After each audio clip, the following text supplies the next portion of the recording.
Perfect. Okay, good afternoon, everyone. Virtual meeting of the MEG Executive Committee is called to order.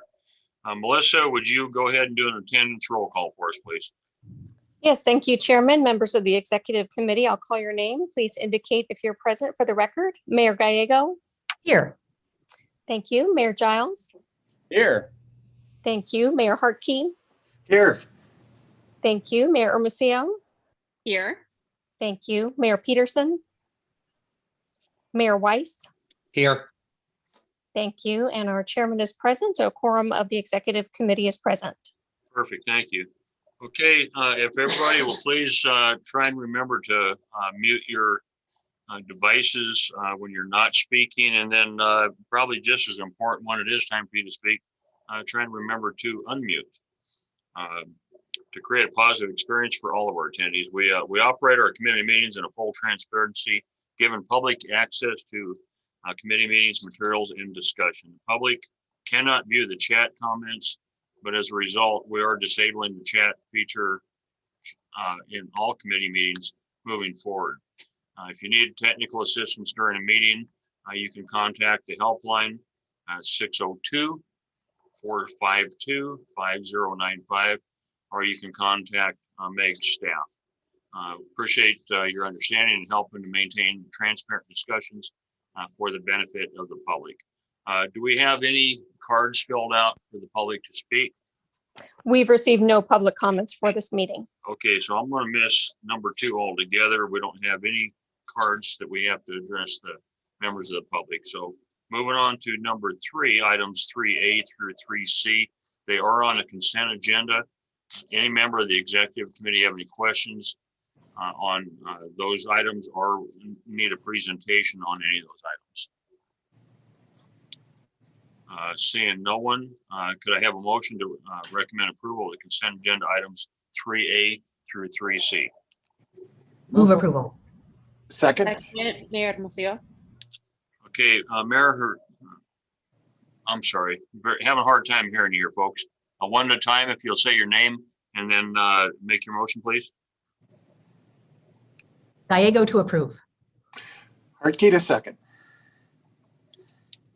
Okay, I heard Mayor Gallego to approve, and I didn't hear who the second was. Hartke to Hartke? second. Okay, Yes. all right, Mayor Hartke. Very good. We have a motion. We have a second. Any discussion on the motion? Hearing none. If we could go ahead and do a roll call vote. Melissa, if you take a roll call. Yes, thank you, Mr. Chairman. Members of the Executive Committee, I'll call your name. Please indicate how you vote for the record. Mayor Gallego? Aye. Thank you. Mayor Giles? Aye. Thank you. Mayor Hartke? Yes. Thank you. Mayor Hermosillo? Yes. Thank you. Mayor Peterson? Mayor Weiss? Yes. Thank you. And Mr. Chairman, how do you vote? Chair votes aye. Thank you. The consent agenda carries unanimously. Excellent. Okay, items to be heard. Number 4. Item number 4 is approval of the draft fiscal year 22-23, the MEG Biennial Unified Plan Work Program and Budget, and also member dues and assessments. MEG's Amy Epley, I hope I pronounced that right, is going to give this report.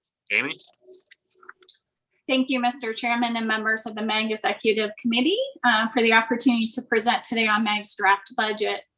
Throughout the development process, we have been presenting the draft incrementally since January of 21. The draft document is now 100% complete, and in your packet is the final draft of the fiscal year 2022 and 23 programs in brief and biennial unified planning work program and budget. And it's on the agenda today for action, and we are requesting a recommendation to approve the resolution to adopt the fiscal year 22 and 23 biennial unified planning work program and budget and the member dues and assessments.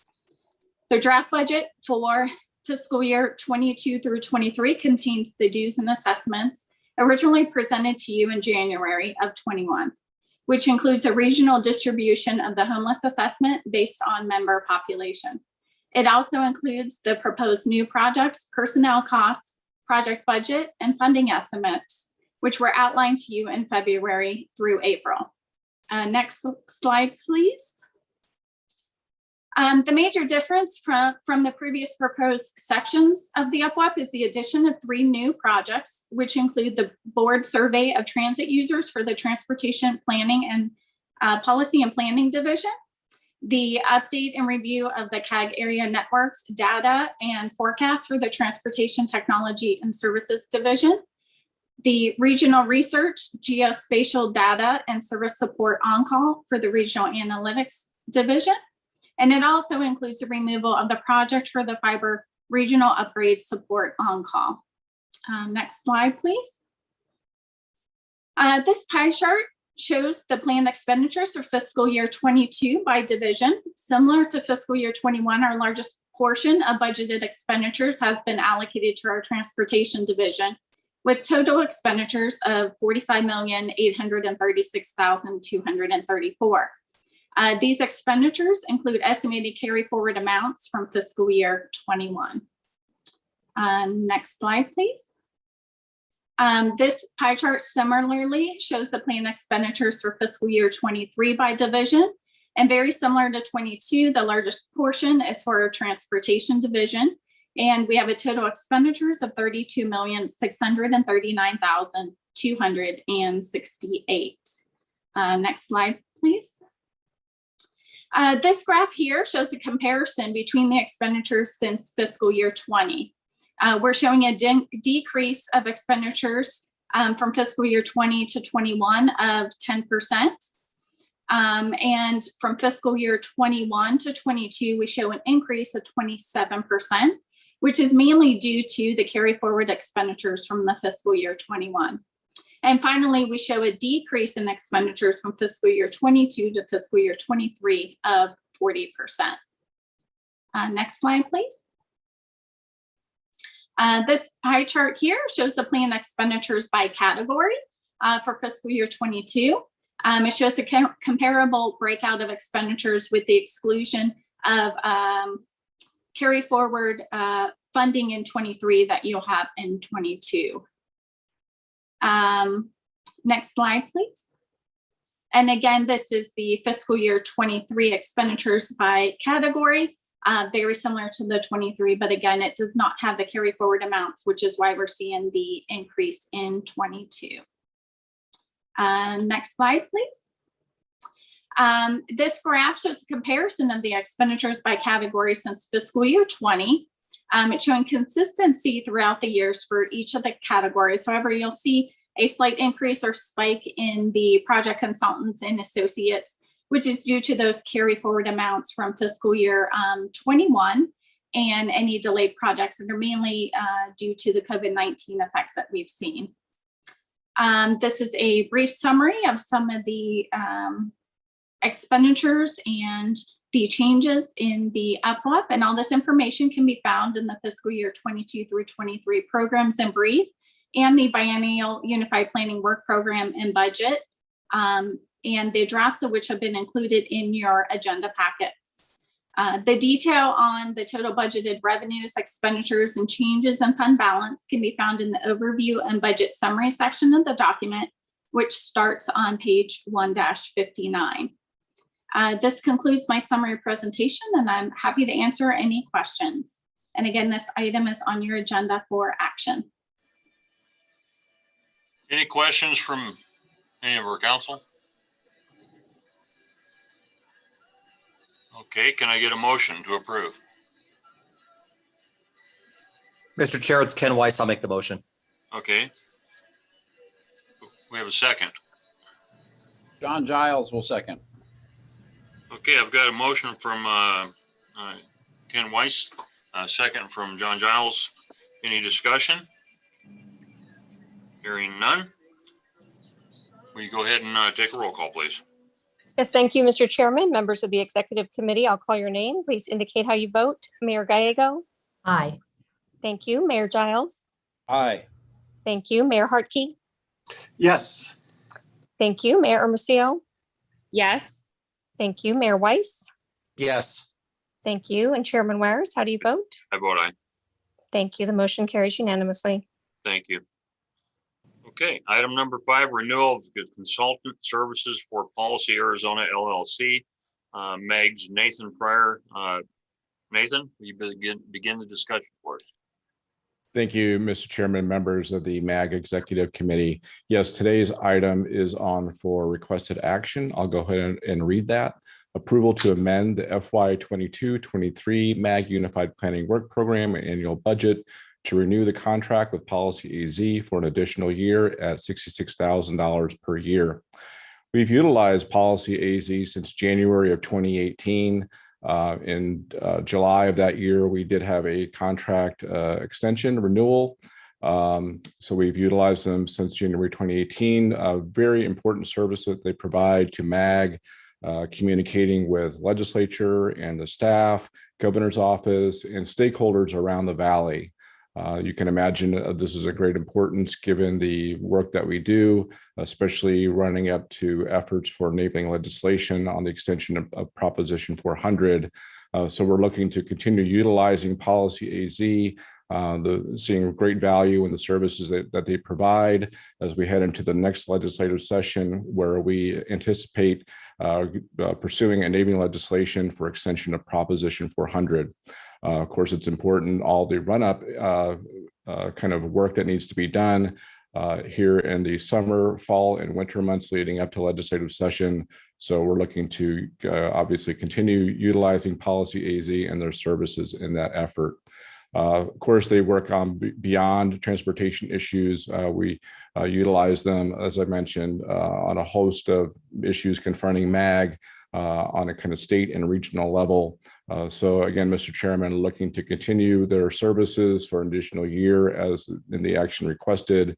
An important note, following this agenda item, John McDonald from Policy AZ will be providing a legislative update. So I think that kind of you can get speaks to the nature of the work that they are doing for us. So we'll look for John McDonald's update in the next agenda item.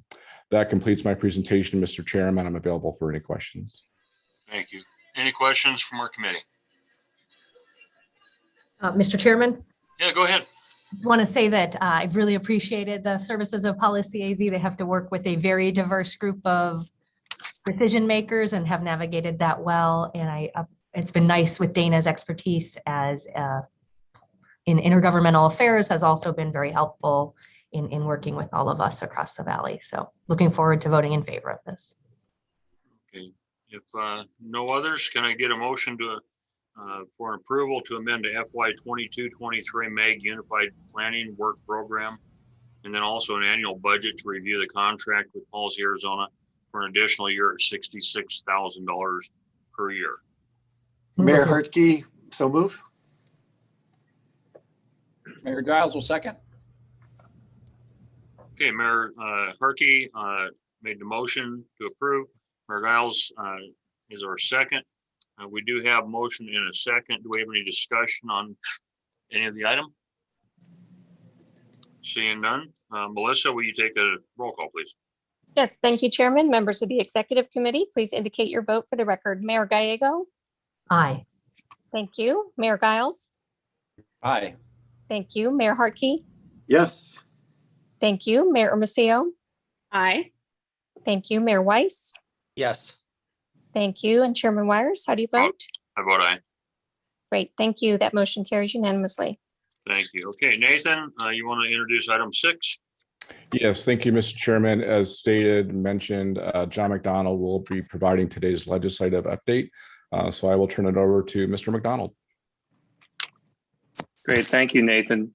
Thank you, everybody. It's nice to see you all. First of all, thank you very much for the approval of the previous item. We greatly appreciate the confidence you have in our firm. We enjoy working with all of you, and we look forward to the work ahead, which will be significant, but we are looking forward to it. It's important, and we enjoy the work.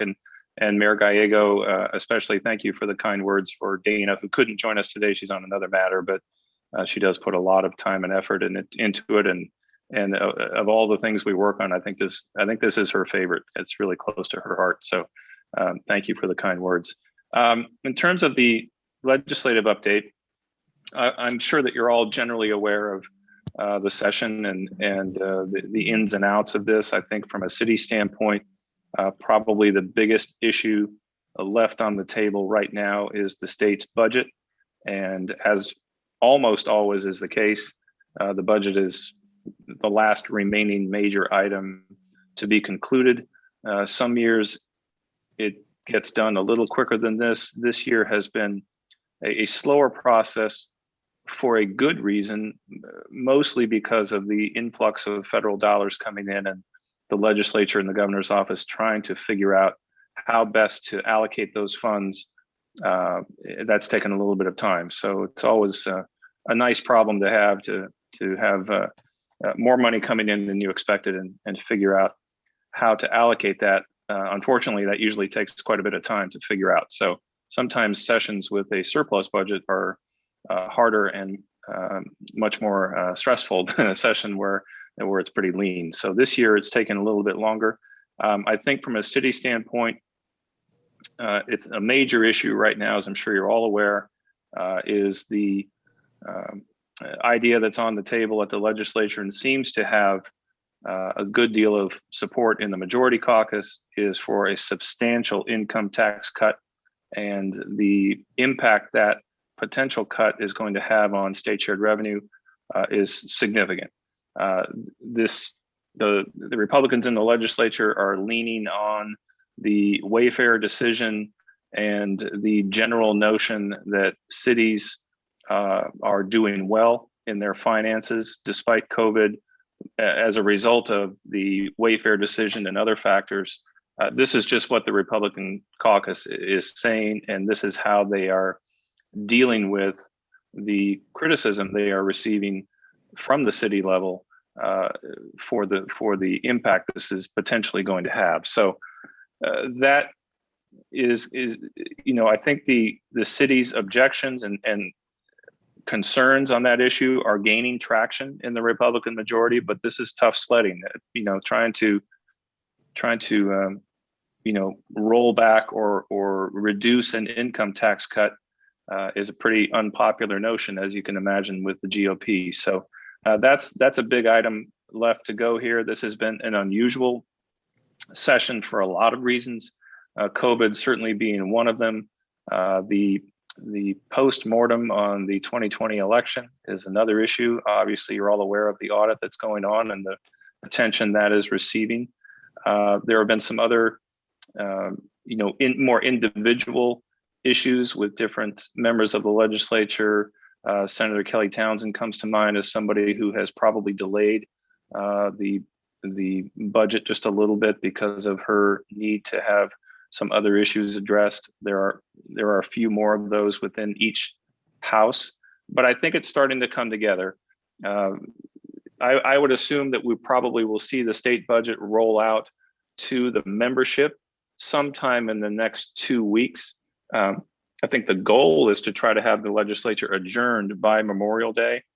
I'm dubious as to whether or not that goal can be met, but at least it's good to know that they are talking about that and shooting for that. They've got a lot of work to do to get this done. At the end of the day, though, this particular legislative session is, while it had a lot of quirks and a lot of unusual aspects to it for the things I mentioned, for the most part, it has flowed very similar to most legislative sessions, which typically see the legislature adjourn sometime in mid-May, which is obviously where we're at now. I think it's going to be a little later than that, obviously.